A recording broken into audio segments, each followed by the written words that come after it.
The book Hebrews, part 326. I'm Professor Hannes Redinghuis of the First Assembly of Yafashua in South Africa, Pretoria, Montana, also international. Should you require any of the books which I've written, maybe the restoration of the original Sacred Name Bible, the Rotterdam version, the one that was translated in 1860 by Dr. Joseph Briand Rotterdam, which I have a couple of copies available. You can contact me at my WhatsApp numbers, South Africa International Code +27, and my number 0722 367 124, or just go to my website, https://yafah.co.za. As you can see on my right top here. If this is the first time that you are about to participate in this study, you are so very, very welcome. Please go to part 1. Start from the beginning because you've missed out on quite a bit of information. It's also important to subscribe to the channel in order to receive the different notifications of all the studies that we are currently busy with, as well as our TikTok messages in English. And all the different notifications.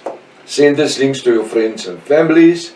Those that is dear to you, make sure at least have a 1611 King James Bible, pen, notepad, and 1611 King James Bible as well. Have it available. Well, welcome to Breakfast with Prof. Hannes. So wonderful just to be together this morning, starting a new week with new goals, knowing that we are able because of the blood of Yafashua. Hallelujah. We are not beggars, we are as sons, kings and priests of Yahweh our Elohim. Hallelujah. We are currently busy with Hebrews chapter 12, verse 24. Now it reads, "And to Yafashua, the mediator of the new covenant." Hallelujah.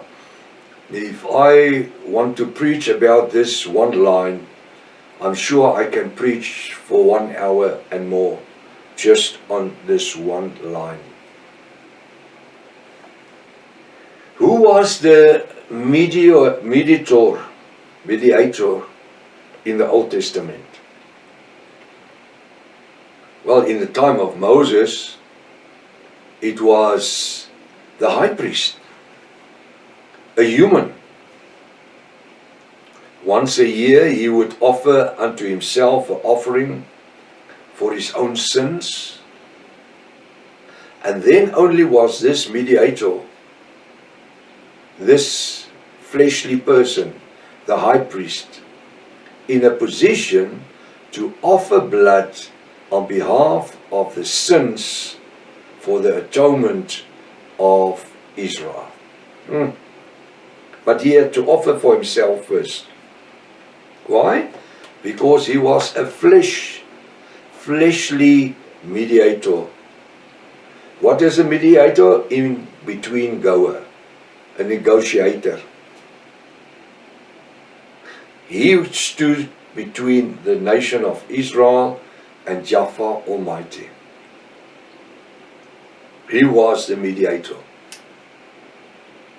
And that mediator, he was of the Old Testament, with 613 different laws of circumcision and Sabbath and feasts and different laws. Well, like I say, 613 different laws, which he was the mediator of. But because of it becoming redundant after more than 1,000 years,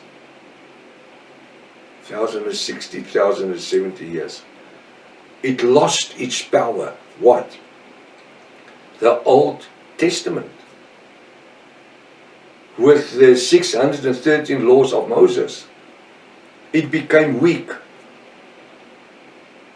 Because we don't read about people that was saved by any grace. Why? Because they didn't, or they had to offer the blood of animals. Lambs, goats, and sheep, doves. Through that their atonement came. In order for them to continue living in sin for the next year. Do you hear what I just said? There was atonement for that day. But that very same day, leaving the tabernacle, going their own ways, they start to sin from the moment they leave the tabernacle. Because the Ruach HaKodesh didn't function in their lives as we as Yahwist are used to today. If we only look the wrong way, the Ruach will say, hey, wat maak jy? What you doing now? Hey, Wena. You understand? And this is what is important. The Ruach HaKodesh lives within us, in our soul's dimension, not in my heart. Because the Bible says, Yahweh Almighty and Yahweh the Ruach HaKodesh, does not live in temples made with hands. So your bodies are the temple of the Ruach HaKodesh.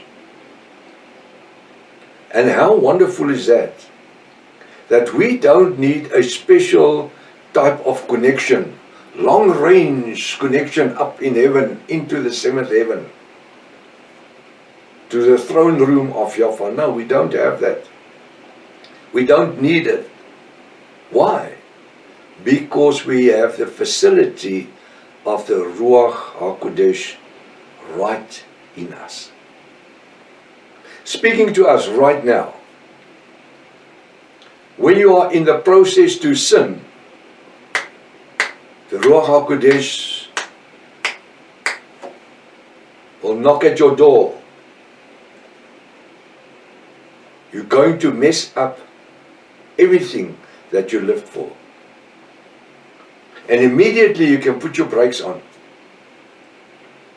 Come to a stop, a dead halt. And now the Ruach HaKodesh will immediately reveal the consequences of that which is going to occur because of what you are about to do, which is not in line with the word of Yahweh our Elohim. That might even cause you to wipe your name from the book of life. It's possible. Excuse me, I've got one little hair in my nose here. It's that time of the year. It can happen. We are only human. And we are natural. So it's important to be sharp enough spiritually to recognize the Ruach HaKodesh, which Yahweh functioned through in us. And Yahweh, the mediator of the new covenant, the New Testament, the covenant, New Testament. That's why Hebrews 7 verse 18 says, He made the 613 laws in void, unprofitable. That's the word, unprofitableness. That's the word that it says in the King James. There's no profit. There's nothing to gain from it. Unprofitableness means there's nothing to gain from it. And that's why it says in Galatians 5 verse 1 to 20. Go and make a study. Galatians 5 verse 1 to 20. If I still live under the laws, I've turned away from the grace of Yahweh, and then I will die in my sin. This is what he says. Go study Galatians 5, verse 1 to 20. And be amazed of what he says. Yeah, but still we need to be circumcised. You know, it's spiritual tradition, and we need to keep the Sabbath. While the Bible says, Yahweh says, every day must be a Sabbath unto you. You must live every day as if it is a Sabbath. I can't chase after sin the whole week, and then Saturday I want to sit in a corner keeping the Sabbath. And as Yahweh, the mediator of the new covenant, the New Testament, and to the blood of sprinkling, the blood of sprinkling, whose blood? Yahweh's. When they hit him with the whip, the Roman soldiers, wasn't the people around them sprinkled with blood? Wasn't the ground sprinkled with his blood? That's his redemption blood. When his body was torn apart to such a stage that he couldn't even carry his own cross up Golgotha's hill. Because Yahweh was not just a spiritual being. He was in a human form, in a human body. And every human body can only take that much. Then it breaks down.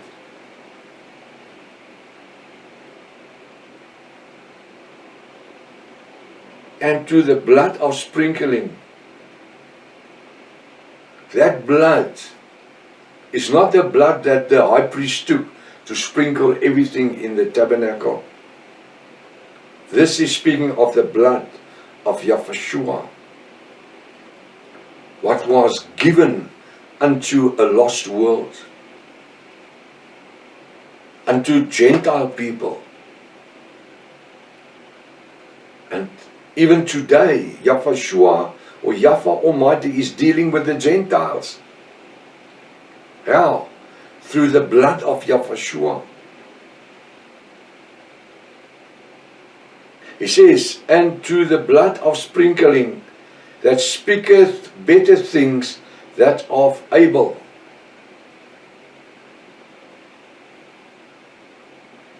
Abel was the son of Adam that was killed by his brother Cain. Why? Because Abel sacrificed blood, and Abel sacrificed vegetables and fruits. So the blood of Yahweh speaks of better things. The blood of Yahweh speaks of eternal life. The blood of Yahweh speaks of the anointing through the Ruach HaKodesh in order for a sinner to come to repentance. It's the blood. The Ruach HaKodesh will speak to you if you are lost. But it's the blood. We used to sing a chorus in church many years ago. It's more than 28 years already that I've moved out of churches. We used to sing a chorus, it's the blood. It's the blood of Yahweh. It's only the blood of Yahweh that can save a sinner like me. Hallelujah. Hallelujah. Apostle Peter says unto those that gathered at the day of Pentecost, when they were in the upper room, 120 people, and the crowd was drawn because of the fire that was there. And they asked in Acts 2 verse 36 to 42, what must we do? And Peter said, repent. Apostle Peter says, repent. Repent. It's the blood that makes you, or it's the Ruach HaKodesh that makes you aware to repent, to want to repent. But it's the blood of Yahshua that forgives all sin. Go read Acts 2, verse 36 to 41. What a privilege do we have this morning, knowing and understanding that Yahshua is the mediator of a new covenant, although this covenant is more than 2,000 years old. Let us function today in the revelation blood of Yahshua. Till tomorrow morning, with Father's will. Maranatha. Yahshua's coming back again. Hallelujah.